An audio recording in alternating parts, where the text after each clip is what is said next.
scattering of old friends.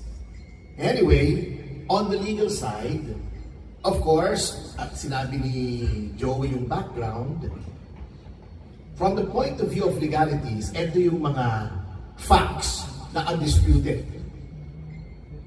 Noong April po ay nag-enter si Ginoong Lintukan, aka Elias, ng isang exclusive talent management contract. It's very typical. Sanay naman tayo lahat in showbiz media. Alam naman natin yung mga usual contents ng talent management contract. And we all know how it works. You have a talent manager here in the person of the lovely Miss Beverly Laban-Laban. Ang manager po ay magpo-promote. Palalakihin niya yung pangalan ng talent. She invests time, not only money, but time, effort, her connections, her goodwill, her good name. Kasi kilala po si Miss Beverly bilang isang reputable na negosyante sa kanilang lugar. She belongs to a family of politicians. So may goodwill po siya. So, alam niyo naman na all of these things, iba yung karakter ng talent management contract.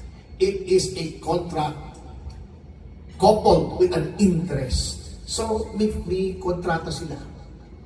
To make a long story short, after my client has expended all of her resources in order to make Elias popular to a certain extent. In fact, sabi nga niya, yung birthday niya, may 50,000 people na umattend. At doon talaga pumutok yung pangalan ni Elias. Medyo nagkasungay na po yung tao. Well, we've seen it all happen before. Matagal na yung karamihan sa inyo sa showbiz, Nangyayari yan talaga. Nangyayari yan kay Nadine. Di ba? Marami yan Nangyayari kay Liza Soberano. Discontented siya for whatever reason.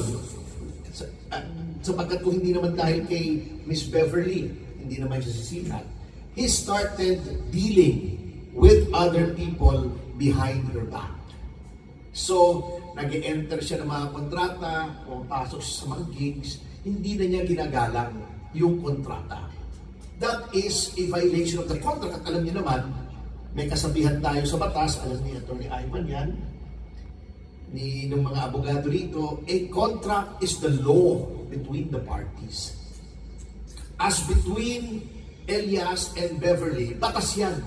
Hindi mo pwede basta labagin yan without consequences. To make a long story short, upang ipaalam po sa madlang people na meron pong kontrata, ito ay binaviolate ni Elias. Notwithstanding repeated verbal notices from us, from Atty. Ivan na in-house counsel ni Beverly, patuloy pa rin yung paglabag niya sa kontrata. So, eto po ang steps na ginawa namin.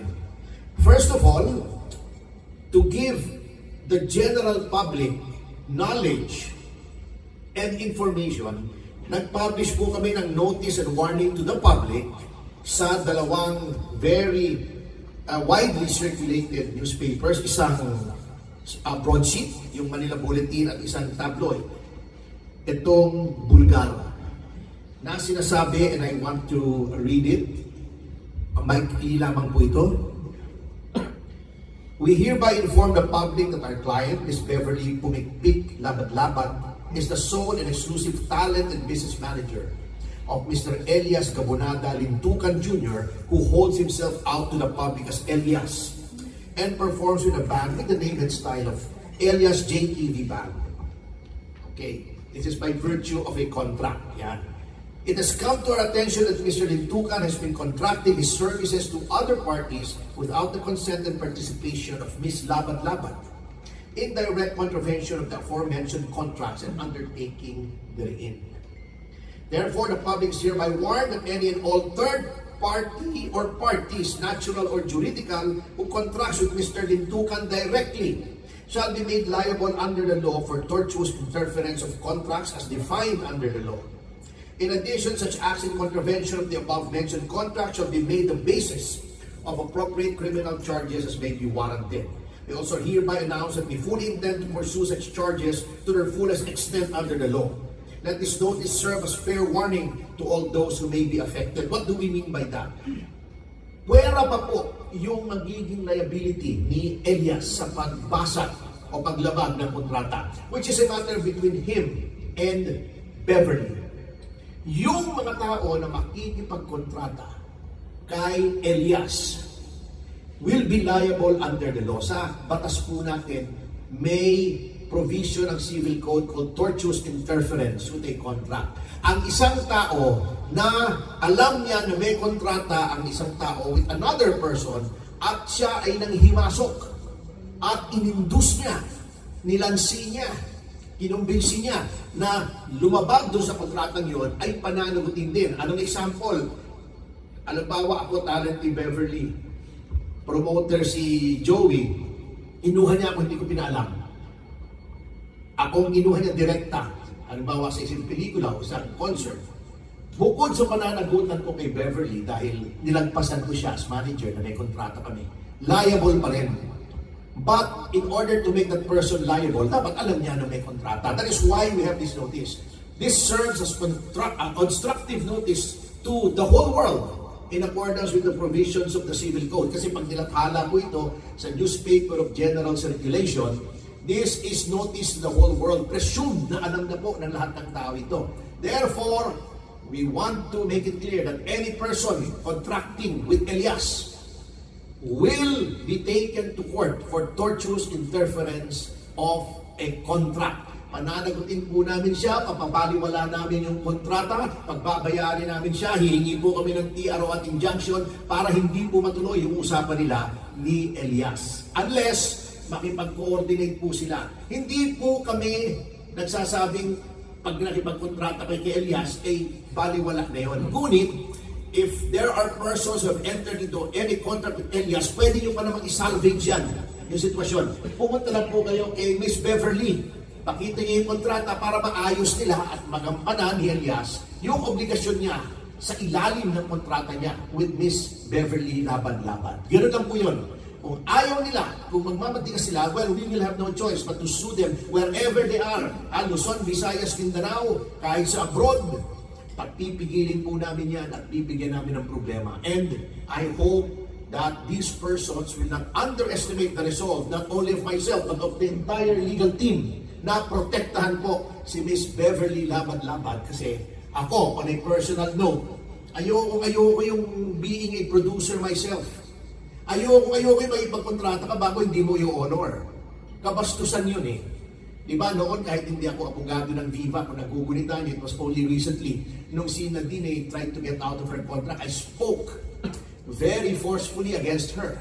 Nasabi ko, ganyan din na mangyayari, hindi siya pwedeng kunin at yun ay magiging tortious interference din. So, sana po maliwanagan ng publiko, kung talagang gusto niyo kunin si Elias, wala naman pong problema. We welcome that. Ngunit, you have to do it through proper channels. Walang iniwan din sa impeachment eh. O, di ba? Gusto niyo impeach, walang problema. Pero gawin niyo ng maayos. Pagka hindi maayos yung kontrata ni Elias at hindi dumaan kay Beverly, hindi po kikilalanin yung contract, madedemanda pa po kayo. Bukod na ididemanda ni Beverly si Elias. But ang sabi naman ni Beverly, ito mabait eh. Sabi niya, wala namang problema kung makikipag-uusap si Elias sa kanya. Natinrato niya na parang kapatid. Baka lamang misguided si Elias, baka may nanunulson, baka siya ay medyo nalunod ng konti sa kanyang konting katanyagan at sa kanyang konting kasikatan, baka akala niya kung ano na yon, baka hindi niya alam sa mundo ng showbiz. Hindi pwedeng magaling ka lang, sikat ka lang ngayon. Kailangan may management, may isang grupo nagsusustain yan. Maraming biglang sumikat, bigla na rin nawala dahil sa pride.